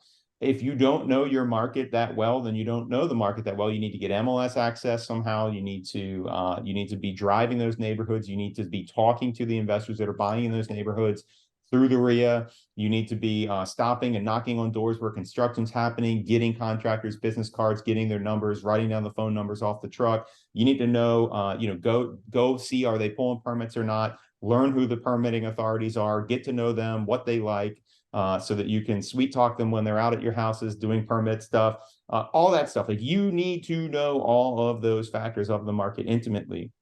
And then and only then can you expand out or step away, is my opinion. Now, what I did is when I learned all that knowledge, I was very lucky to make a very key hire to a woman that was 18 years old, working as a Starbucks barista, but had visions of helping me run a successful real estate company. I was lucky to have her come into my sphere of influence, my path. We had a mutual actually friend. It was my realtor. She knew her. And so she came on board, and she actually decided not to go to college to continue working for me, which is amazing. Such a blessing. She works for me to this day. She has helped me, not only run that Maryland, she lives in Maryland. So I was able to teach her all the stuff that I knew about the market and then slowly remove myself from the picture. She is my operations manager, and she runs that business today. And we made over $1 million flipping homes in 2020 alone. So, and I actually have been back to Maryland, never for business since COVID. So that was, I think the last time I was there for business was December of 2019. Then, of course, you guys know what happened after that. And I've been back for pleasure 3 times. But I don't have that much fun when I go back to Maryland anyway. So I have no real reason to go back there. But the bottom line is that I buy and sell millions of dollars of real estate now. Number one, having the intimate knowledge of the area because I spent all those years paying my dues, doing that hard work there. But number two, I've trained somebody who now knows the market. Now she knows the market better than I do. She certainly knows all the players there because the players have all changed. The investors have changed, the contractors have changed, the permitting people have all changed. So she now has, now I'm kind of leveraging her relationships off those things. But the zooming back all the way out here, your bullet point should be, number one, identify a market that's small and niche first. Always start there first and give it some time. Number two, learn that market inside and out. Number three, once you start to do deals and you get traction, bring somebody on board that you know, like, and trust and can pour into, that will stay with you for the long term. Incentivize that person to stay with you very well monetarily and otherwise. Learn their love language. Make sure that you are loving them in the way that they want to be loved, and they will stick with you through thick and thin, and continue to pour education and everything into that person. And then you can then step back. If you were going to operate remotely, which I'm all about operating like kind of where you're at. It's, to me, this virtual, wholesaling and virtual doing deals and stuff like that is very tough to do. Now, of course, we do it in storage all the time, but that's kind of different. Storage kind of runs itself. You do need a local person, but that's beyond the scope of this conversation. That's easy to do. That's not a big problem. Running a single family home business remotely without being in the market first is going to be much harder to do, and frankly is not something that I've done before, so I'm really not qualified to speak on it, but I can only imagine it's got to be hard. I do know others who do it, and they're able to do it, but I just wonder how much more money at how much less of an effort could they make locally, you know? So anyway, I hope that answers some of the questions, Joe and Scott, that you guys had about operating locally versus remotely. And if anybody has any questions on that, let me know. Or I have, any, yeah. So what, you gave an example, your 18-year-old who's been with you for all of these iterations. Take us through the iterations of how you incentivized her.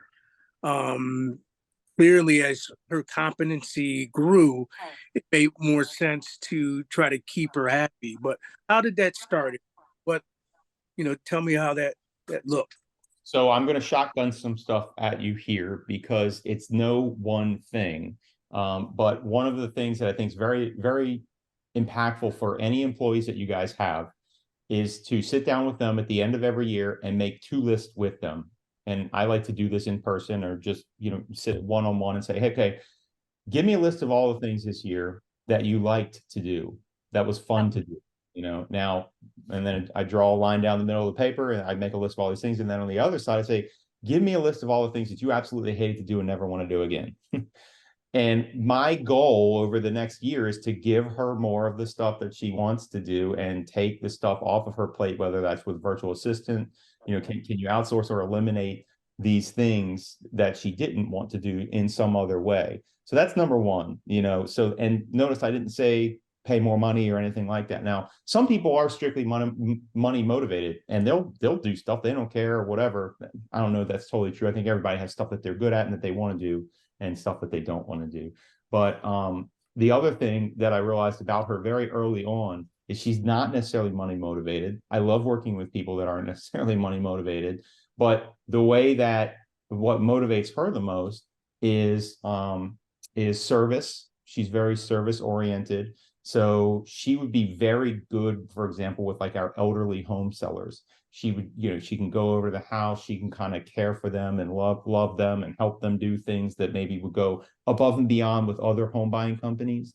The other thing is she loves praise. So every now and again, I'll do a Facebook post and just say, hey, look at this beautiful house she renovated. She did the design on it. In fact, if you look me up on Facebook, I just did this for her last week or a week ago. She just completed a fantastic design on a 3,000 square foot house on 6 acres. It's amidst 300 some acres. It's a beautiful property. I got all the pictures on Facebook. Go check it out. But she just did all the design for that. So I gave her a shout out, publicly for that.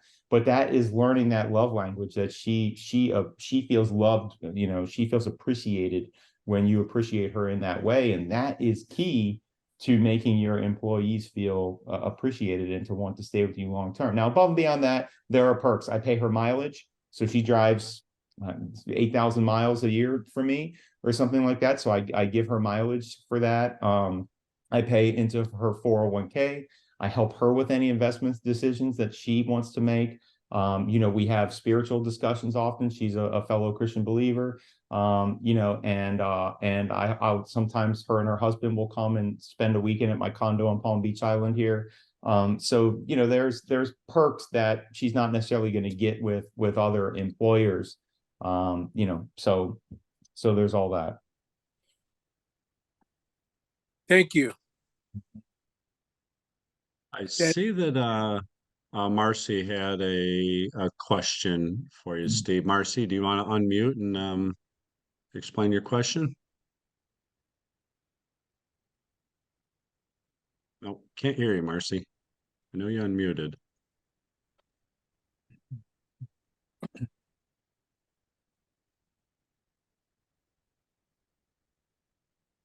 Okay. Steve, you see that question in there? I do not. Okay, give an example of a hurdle that was actually a different hurdle than you / a client thought. Oh, I'd love to have her on to expound on that.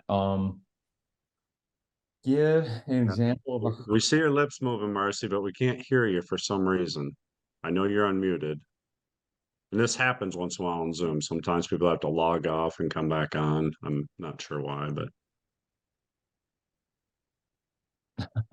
I would love to ask her more questions about that because I don't really understand what she's asking there. Does that mean a hurdle that was like for a client that like where I thought it was going to be a different hurdle and they thought it was going to be a different hurdle? I'm not sure if that's what she's asking. So I don't really understand the question. I'm sorry. Steve, I don't know if this helps. She asked it when you had asked Earl what was like a hurdle from him holding him back from having that ideal reach his goals for in the next 12 months. And when he went and talked about that, maybe it's the confidence thing. And so you were asking like, what is holding you back? What is that hurdle you have to come over? And then that's when she asked that question. Okay, so you think she was asking that to Earl? No, I think she was asking it to you, but that's to put in context when it came up. It might help you answer the question. That's all I was trying to help out with. I still don't understand the question. I'm sorry. Oh, I was gonna say, yeah, I was just trying to put it in context of when she asked the question. Yeah. So maybe you could, yeah, but anyways. she put in here, it was in context of previous discussion. Hard to know what the real hurdle was. So, okay. Well, so so if it was in context of Earl's discussion, if we may use Earl again for a quick example, his real hurdle was what? Somebody tell me. I know the answer, but I'm wondering for those of you who are paying attention, what was his real hurdle? Confidence. Confidence, and more broadly, mindset. Mindset, yeah. Right? Mindset. Yep. Yeah. Because really, here, and here's a great read. How many of you know T. Harv Eker, the author, and speaker, right? So he has this book called Secrets of the Millionaire Mind. And I listened to him on the audios. This is one of the most pivotal recordings that I listened to in my formative investor years. And he talks about the fact that everybody's got what he calls a money blueprint. And our money blueprint is forged as we're growing up without us even realizing it subconsciously. So for example, he gives the examples. Your father says, what do you think? Money grows on trees? And he gets the newspaper and he looks at the stocks and he slams the newspaper and says, these stinking stocks. Well, what do those things do to your psychology about money? Money is hard to come by. It doesn't grow on trees. Money's hard to earn. Money's not easy to get, right? Stocks, investing is bad. You're only going to lose money if you invest, right? So we have to do the hard work of consciously overcoming or learning what that programming is. And then we have to consciously work toward overcoming that stuff. And really, it's only until someone holds the mirror up in front of us through a process not unlike what Earl just went through, to learn what that hurdle actually is for him to actually now be able to take some action items to overcome that and ultimately prove to himself as he rewires his brain that he actually does have confidence. And I could probably take any events that he gives us, such as the one that he illustrated for us with the teaching thing, and actually hold the mirror up to him and through circular questioning, get him to realize, without telling him, but get him to realize that that was actually an empowering experience that he was meant to go through in his life to teach him that he can actually build upon that and not be ashamed or diminished because of that experience.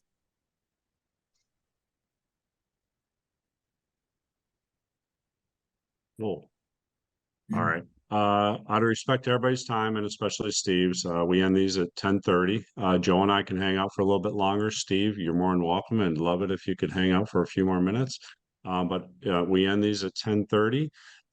Steve put his contact information in the chat. He also put the master mission that he's talking about, and that happens to be February 7th to the 12th. I think he has a couple more seats available for it. I also posted this on the free Facebook page too. Steve, I guess one question or one thing we'll leave you with. Thank you very much for coming. I appreciate you taking the time to do this. I know how busy you are. We can't thank you enough for doing this. Yeah, give one book recommendation and then a couple words of wisdom to leave us with. Thanks. So I always recommend 4 books. Let's see if I can remember on the top of my head in no particular order. I like Rich Dad's Cash Flow Quadrant. It's kind of, I know everybody likes Rich Dad Poor Dad, but this was the sequel, and where Rich Dad Poor Dad was the why, Cash Flow Quadrant is the how. So read that one. Another good one is Napoleon Hill's classic Think and Grow Rich. Another good one is Tim Ferriss's 4-Hour Work Week.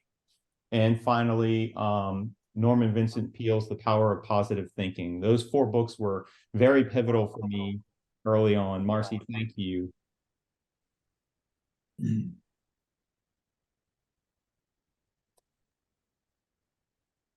you very much. Yeah, I don't know. Word of advice is do the vision. Do the vision, look at your vision, read it often.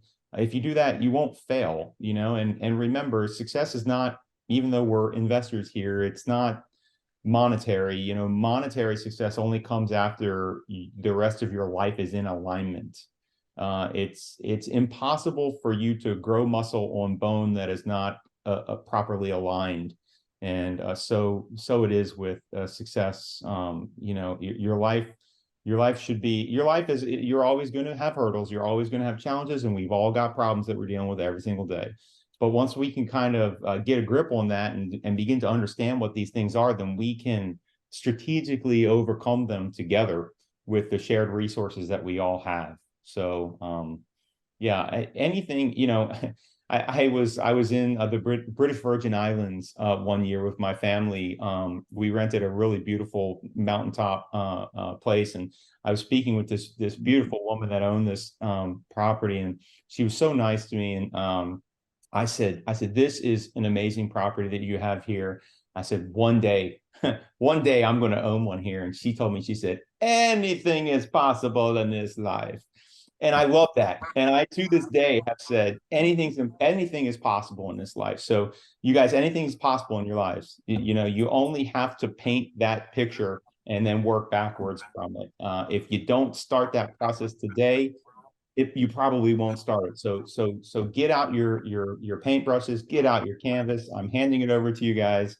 Paint your beautiful pictures, and I hope to see you living it one day. Very cool. Thank you very much, Steve, for joining. I can't thank you enough. This was perfect. I know for some people on this call, this was like a perfect timing thing. I tell my kids, they're adult children, there's a reason for everything. They're tired of hearing dad say that, but as they get older, they learn. And there's a reason that you're on this. There's a reason everybody else is on this call. This was awesome. Thank you very much. I cannot stress enough for everybody in Rochester, go to the event, go to the holiday party next week. It'll be the largest networking event in Rochester in real estate, and do everything you can to make it there. I can't stress it enough. Cool. Joe, anything to add? Yeah, Steve, thank you so much. My pleasure. And I know how busy you are. Actually, I probably don't know. I know you're busy, and Scott knows how much busy you are. And to have you in this just really close knit group setting was absolutely fantastic. I was taking a lot of notes. I was looking down. I was taking notes, trying to keep up. But I appreciate it so much. I really do, and we're very much appreciative of you taking time. Good stuff, guys. Well, look, don't write 2024 goals until you have a vision that's going to get, that you're going to be able to write the goals off of. What a fantastic time of year to think this kind of stuff, right? So take that time in between Christmas and New Year's to write out that vision, and then write your goals based on that vision. Okay? Thank you. All right, guys. So much. Thank you. You got Scott, it. Scott and I are going to hang out Thank you, for Steve. minutes, and also Okay. Feel free to hang out. Anybody who wants to. If you have any questions, go ahead, hit us. Joe and I'll hang out another, 7 minutes or so. Cool. Hey, fellas, I have a question for you guys. Go ahead. As experienced investors, what do you think, in your opinions, specifically for the Rochester markets, or I guess Western New York in general, what do you think are the, let's say, top four or five marketing channels for deals in our area? Talking about, well, I mean, everybody has their own specialty. I know some people, you know, obviously some people are going web-based. I know, I mean, we do a little bit of everything. I mean, I have virtual assistants, we do phone calls, we definitely do search engine optimization, you know, actually we do a lot with that. And to me personally, the networking, when you're out there and you're networked, and just like Scott was talking about, and what Steve also was talking about, is, you know, being able to get out there and getting involved in the groups. I mean, Steve built a 1,500 people, you know, a REIA group there in Maryland. So just imagine, you know, being able to just pick up the phone, and, you know, we're kind of, a good majority of the deals that we get, especially the ones that are fantastic, it's, you want them to find you. You want to be the catcher, not the hunter. Okay. So for me, every time you network, you've got other people hunting out there for you. Okay. And you're the gatherer. They're bringing them to you. It's different between going out with a fishing pole and a net. Okay. But that's what works for me. But some people, they just want to focus on writing letters, and that's all they do. But, you know, just like Steve was talking about, persistence and just keeping up on that and doing that every single month, that is going to be the key. So no matter what you do, don't do it sporadically. Just whatever you want to do, just stay at it and keep at it, but don't be afraid to stop and look back and say, okay, what have my results been? What has been going on? And what could I do better? Or should I look at something else to add on to my marketing arsenal? Okay. Okay. One thing I'll suggest too, now I'm the old guy, okay? I'm 60 years old, so I'm the old guy on here. We'll hold this up. This is my business card. Okay, it is that simple. Okay, go to Staples, $10. I'm cheap too. You get 500 cards for $10. Okay.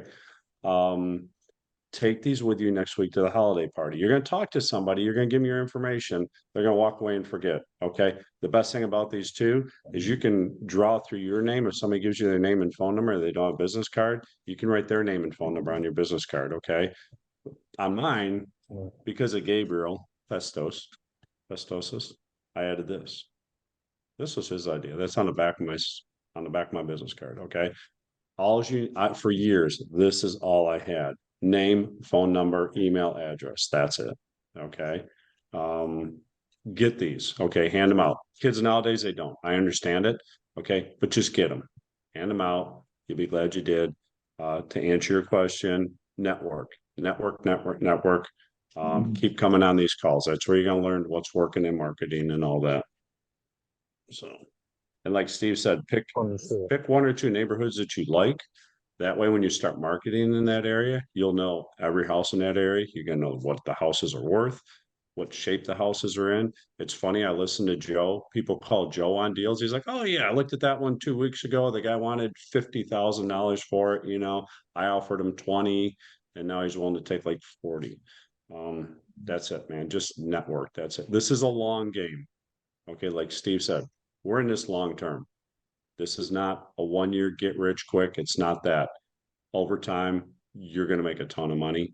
You're into it for a long term. Hope that helps. Yeah, I'll say for me, my market is, you know, every market's different. Every market's unique. All real estate is local. But for me, historically speaking, my best deals have come from probate direct mail and my website. And I have done, you know, I spent a lot of money in the past doing SEO, backlinking and all that stuff, and then pay-per-click as well. More recently, some of these pay-per-lead websites have been generating a lot of leads for me. They're not necessarily cheap, but I started pay-per-click back up about 6 months or so, and I ran it for about 6 months. And I was getting leads, but I was spending $2,500 a month or so, and I just wasn't getting the leads that I liked or wanted. So I have engaged several of these pay per lead services. One of the ones is Need to Sell My Home Fast, and those have been very good leads. Well, I should say they've been consistent leads. And then another one is oh goodness, is it Liberty Leads? Liberty Leads. So those have been decent. So I don't know if you guys, probably somebody already has Rochester spoken for with Liberty Leads, but I think Need to Sell My Home Fast, you can bid on those leads almost on a daily basis. You can, you know, depending on, you set your monthly budget, and then you can toggle the bid up or down or whatever. Hopefully I didn't just give away someone's secrets, but those have worked well for me recently. Don't tell anybody. Understood. Thank you. Right on. Thank you. There's actually I've been using pay per lead myself, aside from on market marketing, but another pay per lead site for anybody that's interested. Actually, two of them. One of them is called iSpeed to Lead. And you know, leads range from anywhere from, you know, they get coupons out for leads to get new leads and $50. But most of the time, hot leads all across the country range from anywhere from $200 to about $400, and they're usually pretty hot. A lot of people get contracts off of those leads. And then there's another one. I haven't used it yet, but I've heard about it. It's called Lead Zolo. I think it's one of those similar to what you talked about, Steve, where you go and set a budget, and you can get leads sent to you every month, I believe, or on a weekly basis. Don't quote me, but those are two sites that I heard a lot about in regards to pay per lead. I'll caution the one thing that's very unique about those pay per leads is you must call them as soon as they come in. If they age even 24 hours, it's not good. You need to call them right away. Yeah, agreed. Thank you guys for your opinions, your insight. Much appreciated.